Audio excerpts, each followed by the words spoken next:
message bu doyen jàllale mais Diallo démb sentiroon ni force de l'ordre yi ils avaient un besoin bu nga xamante dañoo bëggoon réconcilier wu avec la nation avec leurs petits gestes yi ñuy wone à travers seen visage nu ñu doon doxee sentiroon ni dañoo bëggoon réconciliation avec la nation. waaw non xam nga en fait il y a jamais eu de problème entre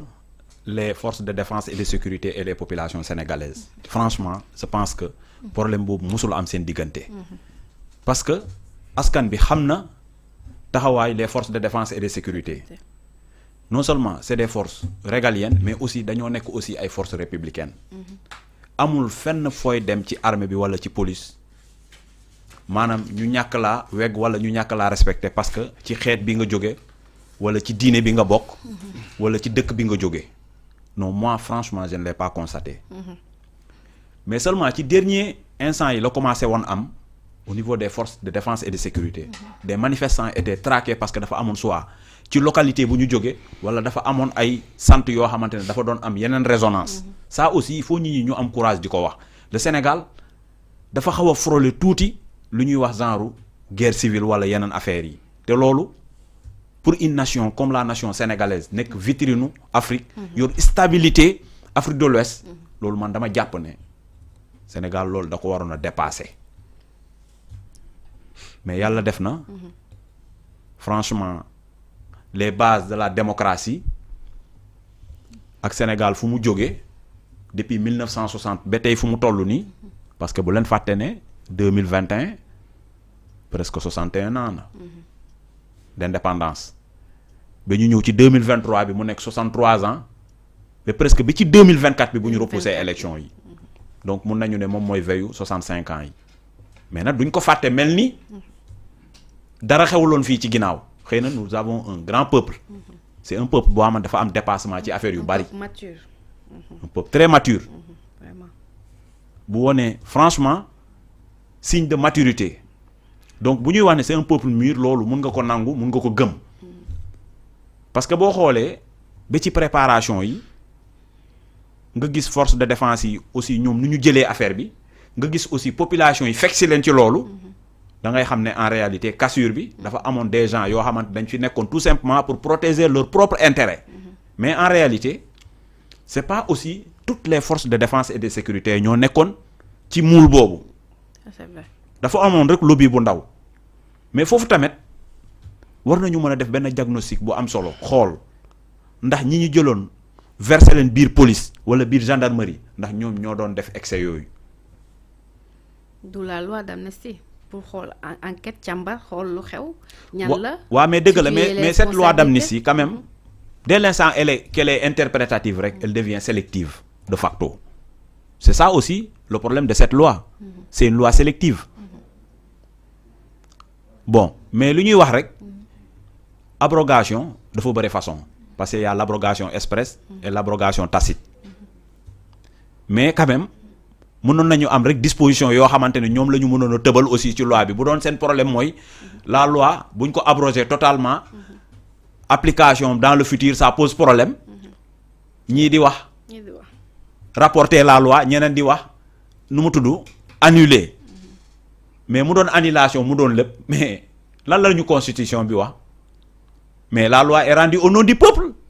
mais c'est ce peuple là qui veut savoir ce qui s'est réellement passé donc bu ñu wax ne bu ñu abroger totalement la loi dafay am problème application dans le futur ça c'est faux et c'est archi faux parce que loi selon nu ko population bëggee rek loi bi noonu lay demee donc lu ñuy wax rek mooy défilé bi Sénégal yàgg na di défilé veillu défilé bi dafay am luy am traditionnellement moom mooy flambeau bi ñëpp di ci topp mais boo xoolee les forces de défense et de sécurité bu ñu ñëwee ba université dañ fa taxaw ils étaient en parfaite harmonie et en communion avec les étudiants surtout lu ci gënoon a am solo mooy da ngay gis aussi GMI ci biir ñu ñëw ba université taxaw pour wane ne ils ont enterré la hache de guerre pour wax ne le Sénégal merci le Sénégal d'hier et aujourd'hui et le Sénégal d'aujourd'hui ah oui. mais tout simplement c'était des bandits à col blanc ñoo fi nekkoon ñoo doon semer un peu ñoo doon perturber quiétude population yi au nom de confisquer le pouvoir parce que xam nañu def nañu ay tuuxi duna yu bari léegi nag ñii ñu ngi woote souverainisme bon am na pas boo xamante ne teg nañ ko pas bi c'est à saluer parce que bu ñu jëlee boulevard bi nga xamante ne Sénégal foofu lay défiler pour wonee ne c'est un pays indépendant un pays souverain nga tuddee boulevard boobu de Gaulle mais da ngay comprendre ne de Abdou Diouf à Macky Sall c'était le représentant du colon qui était ici donc c'est tout simplement rek la fin de l'histoire entre Senghor et Mamadou Dia. Moi j'ai eu la chance doyen de lire la lettre que Mamadou Dia avait écrite à Senghor bu muy nekk prison et aujourd'hui franchement man de loolu moo tax ma gën a kontaan ci affaire bi c'est parce que Sénégal dañu baaxoo benn affaire xaw ma njëriñoo li nga fekkee c'est des choses yoo xamante ne ça décourage le contribuable te alors que dëkk dafa war a def histoire am Amérique ñan ñoo def la guerre de sécession côté ñi nga xamante ne ils se battaient pour l'émancipation des peuples mais ces gens-là aujourd'hui c'est des héros aux États-Unis par rapport ak confédérés yi boo demee France ceux qui sont ñan ñoo def la révolution de 1789 aujourd'hui France buy rendre hommage ñoom lay rendre hommage kon tey jël boulevard bi génnee ci tuuru général de Gaulle c'est pas tout simplement de renier la France ou bien de faire la négation de la France non c'est très loin de ça c'est tout simplement restaurer une vérité historique comme Cheikh Anta Diop nu mu ko doon waxee parce que mënoo jël université bu gën a mag Sénégal fii tuddee ko université Cheikh Anta Diop te pourtant on lui avait refusé le statut de professeur mais bu mu demee ba après tuddee nañ ko université bi à titre posthume loolu tamit lu ñuy rafetlu la kon tey bu ñu jëlee boulevard bi nga xamante ne Sénégal foofu lay défiler pour wax ne date bi laa am sama indépendance Mamadou Dia qui est le père de l'indépendance qui a signé l'indépendance du Sénégal c'est-à-dire la séparation de la fédération du Mali qui a éclaté la nuit du 20 au 21 août 1960 donc tey ñun dañuy rafetlu loolu mais dañu bëgg rek au-delà de lu ñu ko tuddee affaire bi mais dañ ko war a mandargaal pourquoi pas à côté de la place de la nation def fa benn statuette Mamadou Dia comme nu ñu defee statuette Cheikh Anta Diop bi mu permettre ñu mën a jàngal suñuy doomi histoire bi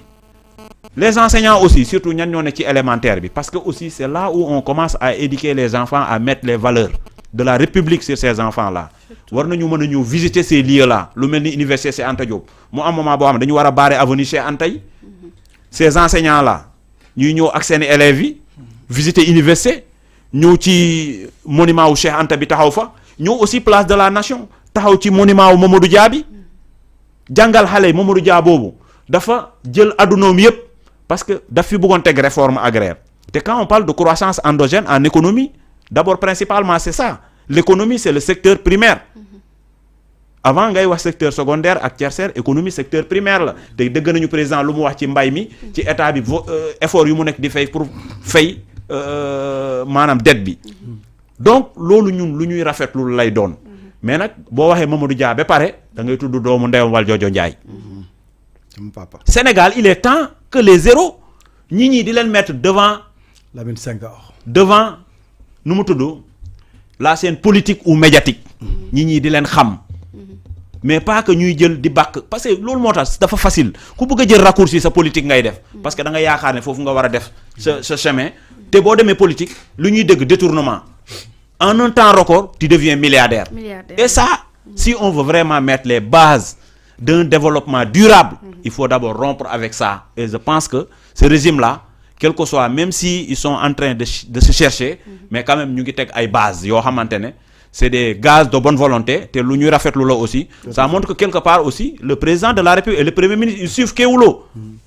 et nous aussi c'est de notre responsabilité mais nekk ci ay télé yoo xamante ne bon tu fais des chroniques de faits divers et autres bon contre ma ko ça quoi mais quand même c'est pas trop rassurant ci détail bu am nga bëgg a spéculer affaire yooyu xam nga te da ngay lëndëmal tamit nit ñi. Il faut ramener le sérieux dans ce pays. Merci. On est dans l'urgence. Parce qu'on ne peut pas être au 4e sous-sol et de vouloir faire un bilan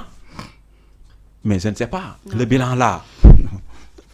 est-ce qu'on peut parler de bilan. xam nga Kéwoulo moom dañuy combiner utile ak agréable. Merci. maanaam dañuy yeete di wax li xew ak ni mu xewee ak nu mu fa war a xewee tamit. ba tax na damay jox kàddu gi kii du Sambou wala Diallo pare ko. non de toutes les façons man li ma bëggoon a wax yëpp wax naa ko mais li may wax rek mooy force de défense yi. waaw franchement plus jamais ça au Sénégal. comment la gendarmerie